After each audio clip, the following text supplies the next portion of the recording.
শিবু, আমি বলছি ভেতরে যাও।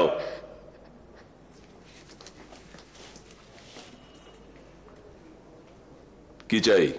শিবু, মানে শিবানী বেশ কয়েকদিন হলো আমাদের বাড়িতে আসছে না। শোনো, শিবানী আর তোমাদের বাড়িতে যাবে না। সামনেই রবীন্দ্র জয়ন্তী। আর কোনো জয়ন্তী হবে না। কারণটা জানতে পারি? বীরেন দত্তকে চোখ রাঙিয়ে কেউ কোনোদিন কথা বলেনি। আমি চোখ রাঙাচ্ছি না। শিবানী আমার মেয়ে, যা ভালো বুঝবো আমি তাই করব। আপনার ভালো বোঝাটা শিবুর জন্য ভালো নাও হতে পারে। তুমি কে হে ছোকরা? আমি কি করব না করব সেটা তোমার কাছ থেকে আমাকে শুনতে হবে? হ্যাঁ হবে, কারণ এখানে শিবানী জড়িয়ে, আর আমি শিবানীকে ভালোবাসি, ওকে বিয়ে করতে চাই। শোনো, শিবানীর বিয়ে অন্য জায়গায় ঠিক হয়ে গেছে। এ হতে পারে না মেসমশাই, এত বড় অঘটন আপনি ঘটতে দেবেন না। শিবানী আমাকে ছাড়া যে ভালো থাকবে না। কত টাকা মাইনে পাও তুমি? কি? কত টাকা মাইনে পাও বলো? বিয়ে করলে বউকে খাওয়াবে কি? বিয়ে করব বললেই তো হলো না। তোমার বাপ ঠাকুর দাদা যা রেখে গিয়েছিল সব তো উড়িয়ে পুড়িয়ে শেষ করে দিয়ে গেছেন। তোমার জন্য কি কিছু রেখে গেছেন কি? কে? উত্তর দাও। না। তাহলে দুটো কবিতা লিখে তুমি শিবুকে ভোলাতে পারো, কিন্তু আমাকে পারো না। আমি ঠিক একটা চাকরি জোগাড় করে নেব। আগে নাও, তারপর কথা বলো। তাহলে কথা দিন, আপনি অপেক্ষা করবেন। এই শোনা, অনেকক্ষণ ধরে তোমার চ্যাটাং চ্যাটাং কথা আমি সহ্য করে আসছি। তুমিও শুনে রাখো, চৌধুরী বংশে আমি আমার মেয়ের বিয়ে দেব না। কেন? কারণ তোমাদের শরীরে বদ রক্ত বইছে। মেসমশাই! মেসমশাই, তোমার বাপ আর 14 পুরুষ সারা জীবন মদ আর মেয়ে মানুষের পেছনে টাকা উড়িয়ে গেছেন। তুমি কি তাদের থেকে বেরোন কিছু হবে? তুমি যদি মনে করো যে তোমার নিজের রোজগারে মেয়ে ছেলে বুঝতে পারছো না, তাই বলে তুমি আমার মেয়েকে তাক করবে? প্লিজ মেসমশাই, প্লিজ আর বলবেন না। আমি যাচ্ছি। শঙ্করদা! শিবু, তুমি ঘরে ভেতরে যাও। তুই কোথায় যাচ্ছ? ওকে যেতে দাও। ওর মতন একটা লম্পট দুশ্চরিত্র। শোনা, তুমি দ্বিতীয় দিন যদি আমার বাড়িতে আসবে তো গলা ধাক্কা দিয়ে বের করে দেবেন, তাই তো? শঙ্করদা, শঙ্করদা শোনো। শিবু, তুমি আমার কথা একটা পরিষ্কার করে শুনে রেখে দাও। তুমি যদি বেশি বাড়াবাড়ি করার চেষ্টা করো, তাহলে জানবে তোমাকে আমি ছাতের ঘরে সারা জীবনের মতন তালা বন্ধ করে রেখে দেবো। ও কথা মনে রেখো।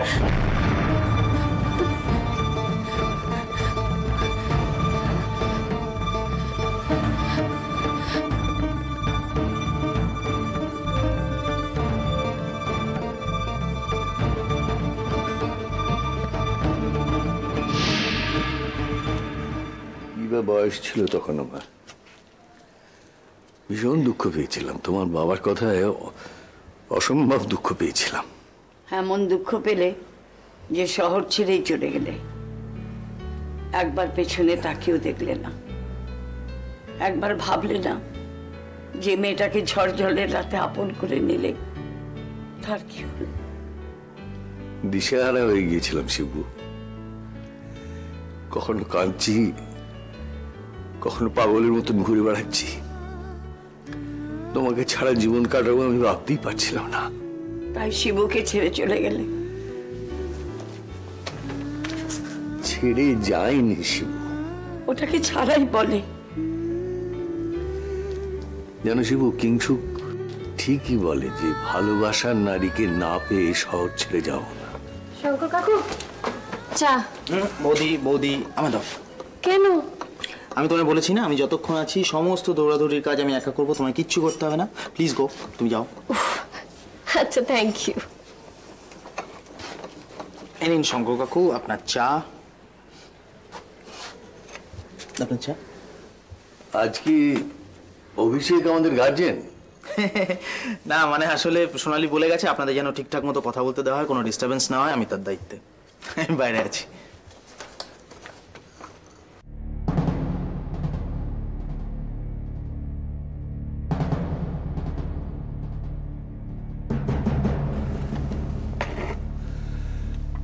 তারপর শিবু, আমি মাকে বলেছিলাম, মা তারপর বাবাকে বলল। উফ, কি ভয়ঙ্কর সেসব দিনগুলো। এত বড় সর্বনাশ ঘটে গেছে। এখন এই মেয়ে তুমি অন্য জায়গায় বিয়ে দিতে পারবে না। শিবু, তুমি আমার মেয়ে হয়ে যে অন্যায় করেছো, এখন বাপ হয়ে মনে হচ্ছে দু হাতে গলা টিপে তোমাকে শেষ করে ফেলি। শুনছো, যা হয়ে গেছে হয়ে গেছে। এখন দেখ কি হয়ে গেছে, কি হয়ে গেছে, হয়ে গেছে মানে কি? কিচ্ছু হয়নি। প্রেম, ভালোবাসা, এ ভালোবাসা আমি মানে না। এখন বুঝতে পেরেছ মৃন্ময়ী, কেন তোমার মেয়েকে আমি চৌধুরী বাড়ির বউ হতে দিইনি? যে ছেলে বিয়ের আগে আমার মেয়ের সঙ্গে এত বড় নোংরামো করতে পারে, সে ছেলে বিয়ের পর আর কি করবে? বদরক্ত। বাবা, তোমার কোনো কথা আমি শুনবো না, একদম চুপ। মেয়ে হয়ে সমস্ত অধিকার তুমি হারিয়েছ। শোনো মৃন্ময়ী, বাবা হয়ে এরকম একটা বিষয়ে কথা বলতে হবে এ আমি কোনোদিন দুঃস্বপ্নেও ভাবিনি। ওর বাচ্চাকে নষ্ট করে দাও। না না, আমি চুপ কর শিবু, চুপ কর। কি বললি তুই? আমার বল, কি বললি তুই? মেরো না, মেরো না। ছেড়ে দাও। অত বড় মেয়ের গায়ে হাত তুলো না তুমি। হাত তুলবো না? একে মেয়ে হয়ে মুখের উপর চুনকালি ফেলে দিয়েছিস, তারপর মুখে মুখে চোপড়া বড় বড় কথা। তুমি যা বলছো তা কিছুতেই সম্ভব না। কেন সম্ভব নয়? বড্ড দেরি হয়ে গেছে, অনেক দিন পেরিয়ে গেছে, এখন আর কিচ্ছু করা যাবে না। ওই ছেলের সঙ্গে তুমি তোমার মেয়ের বিয়ে দাও। অসম্ভব। প্রাণ থাকতে ভুল আমি কিছুতেই করতে পারবো না। বাবা, বাবা, বাবা। মৃন্ময়ী, শিবানীকে তুমি ও ঘরে নিয়ে যাও। কাল থেকে ও যেন বাইরে বেরোতে না পারে। চল মা, চল চল মা, ওঠ। মা, তুমি বাবাকে বলো, তুমি বাবাকে বোঝাও। মা, বাবা বুঝতে পারছে। চল মা, চল তুই। মা,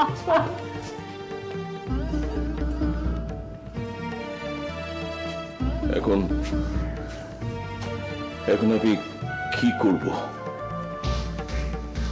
কে আমাকে বলে দেবে? কাকে বলবো?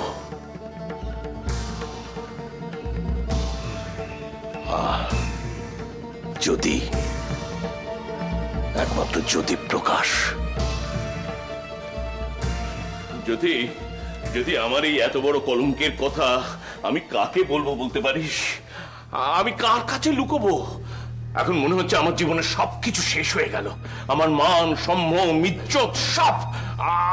আমি মানুষের কাছে, সমাজের কাছে মুখ দেখাবো কি করে? শোন বীরেন, তুই একটু শান্ত হ। শান্ত? হ্যাঁ। এরপরেও কি করে শান্ত হতে বলছিস? আমার মাথার উপর আকাশ ভেঙে পড়ছে। জানিস, এখন ইচ্ছে করছে ওই শঙ্কর ছোঁড়াটাকে যদি হাতের কাছে পাই আমি। আচ্ছা, ছোড়াটা এখন কোথায় বলতো? পড়তে গেছে কলকাতায়। যা করার সব এই সুযোগেই করতে হবে। ছত্তর সব বলে কিনা আমার শিবুকে বিয়ে করবে, আর আমার মেয়েটাও এমন যে সব দিয়ে বসে আছে। ছি ছি ছি ছি ছি। শঙ্করের দাদু ললিত প্রসাদ চৌধুরীর তো মেয়ে মানুষ বাঁধা থাকতো ভারতের সব শহরে। সেই পরিবারে মেয়ে আমি দেব না জ্যোতি। শঙ্করের বাবা ভূপেন চৌধুরী কি বলছে? সে তো অসুস্থ, দেওঘরে থাকে। দেখ জ্যোতি, তুই আমার বন্ধু, আমার আত্মীয়, তুই একটা কিছু উপায় বার কর, না হলে কিন্তু আমার আত্মহত্যা করা ছাড়া আর কোনো পথ থাকবে না। দেখ বীরেন, প্রকৃতির নিয়মে বাচ্চা যখন হবেই তখন সেটা হোক না। জ্যোতি, হ্যাঁ, বাচ্চাটা কিন্তু হবে এই রামপুরের থেকে অনেক দূরের কোনো শহরে। অনেক দূরে? হ্যাঁ। তারপর শিবানী বাচ্চাটা নিয়ে ফিরবে এখানে, ফিরে বলবে অন্য কারো বাচ্চা, কোনো বিধবা মা সন্তানের জন্ম দিতে গিয়ে মারা গেছে, আর শিবানী তাকে দয়া পরবশে নিয়ে এসেছে। রাইট। তারপর বাচ্চাটাকে কোনো একটা অনাথ আশ্রমে দিয়ে দিলেই চলবে। কি করা যাবে? যাবে, নিশ্চয়ই যাবে। কিন্তু শিবানী যে এতদিন বাইরে থাকবে, কি বলবো সবাইকে? কি আবার বলবি? বলবি কোথাও বাইরে গেছে, কোন একটা জায়গার নাম বলে দিবি। তারপর ডেলিভারি ডেটের সময় মৃন্ময়কে ওখানে পাঠিয়ে দিলেই হবে। বেশ। আমি অনাথ আশ্রমে কিন্তু কথা বলে রাখবো। কি বলে যে আমি তোকে ধন্যবাদ জানাবো জ্যোতি প্রকাশ? দেখ বীরেন, বন্ধু কখনো ধন্যবাদ দেয় না। তাহলে বন্ধুত্ব কিসের? দেখ, আমারও তো একটাই মাত্র ছেলে, সন্তানের মর্ম কিন্তু আমিও বুঝি। তুই চিন্তা করিস না, সব ঠিক হয়ে যাবে। আমি বলছি সব ঠিক হয়ে যাবে। তো ছেলের বউটি বেশ ভালো, কিন্তু আমার মেয়ের জীবনটা একদম শেষ হয়ে গেল। কে বলেছে তোর মেয়ের জীবন শেষ হয়ে গেল? তুই তো শিবানীর আবার বিয়ে দিতে পারিস। কে বিয়ে করবে আমার মেয়ে? এক এক সময় কি ইচ্ছে করছে জানিস, আমি বাপ হয়ে আমার মেয়েটাকে নিজে হাতে খুন করি। বীরেন তুই আবার আজে বাজে কথা বলছিস।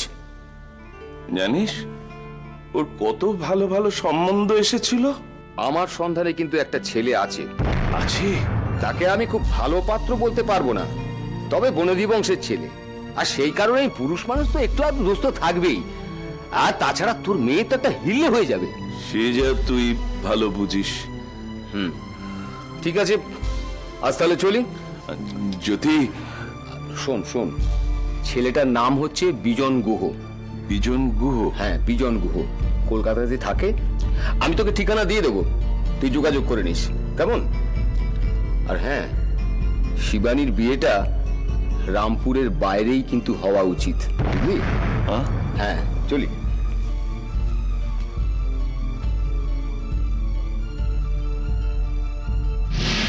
কি হলো সেই সন্তানের, শিবু? আমাদের সেই সন্তান, আমার প্রথম সন্তান, ছেলে। সুন্দর, ফর্সা, এক মাথা কালো কোকড়ানো চুল, ঠিক তোমার মতো। আমাদের প্রথম ছেলে। জানো ওর না ঠোঁটের ওপরে একটা তিল ছিল, ঠিক ঠিক এখানটা। কোথায় সেই সন্তান? মা, তুমি এখানে? চা দিতে এসেছিলাম। শঙ্কর কাকু, চাটা খেয়েছো তো? তাও বলো আমার মাকে কেমন দেখছো? খুব ভালো, ঠিক সেই 16 বছরের শিবু। তবে আমার মা এভারগ্রিন। রবিদা, শোনো, যে লতা আবার ডাকছে তো বলে দে যাবো না। শঙ্কর কাকু দেখেছো, যতবার তোমার সাথে কথা বলতে যাচ্ছি ততবার খালি ডাক, এই লতা এদিকে এসো তো। এখানে এসে বলো যাবো না। লতা, না, ইয়ে কি লতা বলছি, তোমায় ডাকি না, কিচ্ছু হয়নি। আসলে আমি ডেকেছি, রবিদা হয়েছে বোধহয় তুমি ডাকছো। ওমা কেন এত আজ্ঞাতে কাজ পড়ে আছে? তো আমি ওকে ডাকতে যাবো কেন? শোনো না, বসো। কতদিন বাদে চারজনে মিলে আমি, তুমি, শঙ্কর কাকু, মা বসে জমিয়ে চলো গল্প করি। না, একদমই না। আজকে তোমার প্রেশার মাপার দিন। তুমি কিন্তু আমাকে বলেছিলে যে আজকে আমি তোমার প্রেশার মাপবো। আরে সে পরে হবে, শোনো না, বসো। ওদি আড্ডায় বসে গেলে কিন্তু আর হবে না। তুমি দেখো, আমি জানি না। ও কিন্তু ঠিকই বলছে, তুমি আড্ডায় জমে যাবে। তুমি চলো, প্রেশার মাপা হবে। বুঝতে পারছি না, এই বাড়ির হেড কে, মানে বড় কে? আমি? সেই আমাকে নিয়ে এত হেনস্থা। এ বাড়ির বড় হচ্ছেন মা। আচ্ছা বেশ, তা নয় হলো, কিন্তু বড় ছেলেকে? আমি।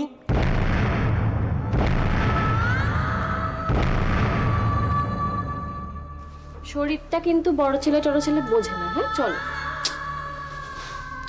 শঙ্কর কাকু আসছি এক্ষুনি। আর অভি, তোমার সাথে যে আমার কি শত্রুতা, আমি সত্যি।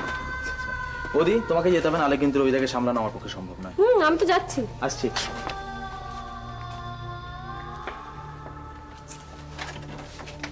শিবু,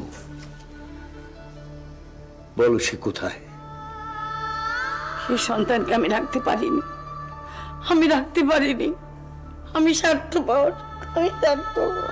তুমি আগে বলো সে কোথায়?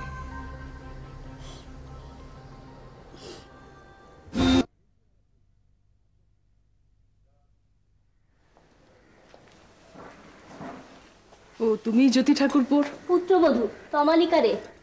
আমি কিন্তু বেশিক্ষণ বসতে পারবো না। আসলে একটা মায়ের কোল থেকে বাচ্চা দেওয়া যে কি ভয়ঙ্কর। মাসিমা, তুমি বসো, শিবানী এখনই আসছে। মাসিমা, বলো। কি বলে যে আপনাদের ধন্যবাদ দেব? ধন্যবাদ তো আমরা দেব তমালিকা। শিবানীর সন্তান তো অনাথ আশ্রমেই চলে যাচ্ছিল, সেখানে সে একটা ঘর পাচ্ছে, বাবা মা সংসার পাচ্ছে। এটা কি কম ভাগ্যের কথা? মাসিমা প্লিজ এভাবে কাঁদবেন না। দেখুন, ভগবানের কি বিচার। একটা সন্তান পাওয়ার জন্য আমি কি না করেছি। দেশে বিদেশে কত ডাক্তার দেখিয়েছি, কিন্তু তাতেও কোনো লাভ হলো না।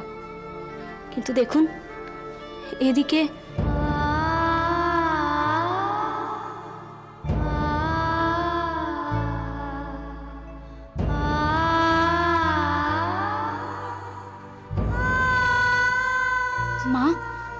আমি এখনই নিয়ে আসছি।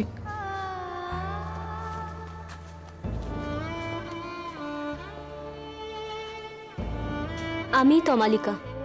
একটা কথা জানাতে এলাম। এই সন্তান আমার লজ্জা নয়, আমার কলঙ্কও নয়, কিন্তু ওকে আমি নিজের কাছে রাখতে পারবো না। জানো, আমার ছেলেটা না দিনে 6 থেকে 8 বার খায় দুধ, একদম কাঁদে না, শুধু খিদে পেলে একটু একটু কাঁদে, আবার কোলে নিলেই হাসে। চিনে নেব শিবানী, ওকে আমিও বুঝে যাব। বাবা যেদিনই বলেছেন সেদিনই আমি আমার স্বামীকে বলেছি এ সন্তান আমার, ঈশ্বর আমার জন্যই ওকে পাঠিয়েছে। আমার ছেলেটা ভারী সুন্দর। হতেই হবে, তমালিকার এর ছেলে অন্যরকম কিছু হতেই পারে না। তমালিকার এর ছেলে? আমরা লন্ডন যাচ্ছি আগামী মাসে, আর ফিরবো না। ফিরবে না? না, ও দেশেই সেটেল করবেন আমার স্বামী। আমার ছেলেকে আমি শিক্ষায় দীক্ষায় খুব ভালো একজন মানুষ করে তুলবো। সবাই দেখে বলবে, ওই দেখো তমালিকার ছেলে যাচ্ছে। ও কি পড়বে, কোথায় পড়বে, সব আমি ঠিক করে রেখেছি। শুধু একটা অনুরোধ আছে। বলো। এই বাচ্চাকে জন্ম দিয়েছো নিশ্চয়ই তুমি, সে কথা আমি কোনোদিনও ভুলবো না, কিন্তু ওর মা আমি। এই তমালিকা রে ওর মা, এই কথাটা কোনোদিন ভুলবে না। আর কোনোদিন কোনোভাবে আমাকে যোগাযোগ করার চেষ্টা করবে না।